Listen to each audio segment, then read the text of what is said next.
starts now. And thank you for joining us at 5. I'm Kiana Burks. Darren is off. And I'm Kat Villianzoni. All 3 survivors of Wednesday's plane crash on top Mount Equinox are now out of the hospital today. Connor Olathorn joins us now with a new look at the crash site from first responders. Connor, what did you see?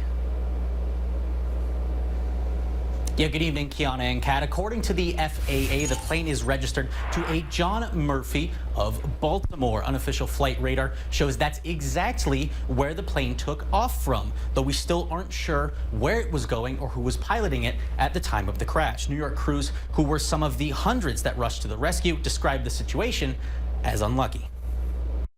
Walking up and seeing that fuselage, down on the ground, it was really hard to believe that those subjects got themselves out. Forest rangers paint a picture of the scene on top of Mount Equinox, where a small plane crashed Wednesday morning. This was a good sense, and you can see the three patients sitting on the fuselage of that plane. It was a really good feeling to see them sitting upright and finding out that they had actually gotten out of that plane by themselves. Crews trekked through thigh-deep snow for about 2 hours to the nearly 3,800-foot summit, socked in a layer of clouds. New York Forest Rangers performed the rescue, hoisting the survivors from the crash.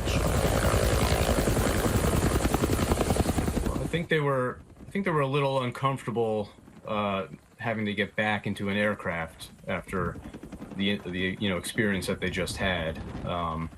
But the alternative, we explained, was going to be a very long duration carry-out. Officials believe the deep snow and warmer temperatures likely contributed to the lack of serious injuries. 2 survivors were taken to a hospital in an ambulance. The other was airlifted to Dartmouth-Hitchcock. And they just had a lot of stuff in their favor, like the fact that they survived the crash that they did, and we happened to have everything in place on our end.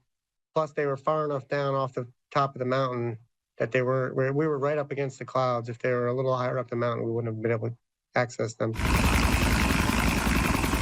A massive team effort by upwards of 100 first responders from Vermont, New York, and New Hampshire. Try to be good neighbors and just kind of emphasize what everyone said. It was really fantastic effort by everyone involved today, between all the agencies, and just really kind of highlights, how many people and what resources will come to bear in any emergency. Again, what we still aren't sure of at this time are the names of the pilot and the 2 passengers, or what caused the plane to crash into Mount Equinox yesterday. The FAA says that they'll be on site by 9 a.m. Friday morning to begin their investigation. For now, live in our Rutland Bureau, Connor Olathorn, Channel 3 News.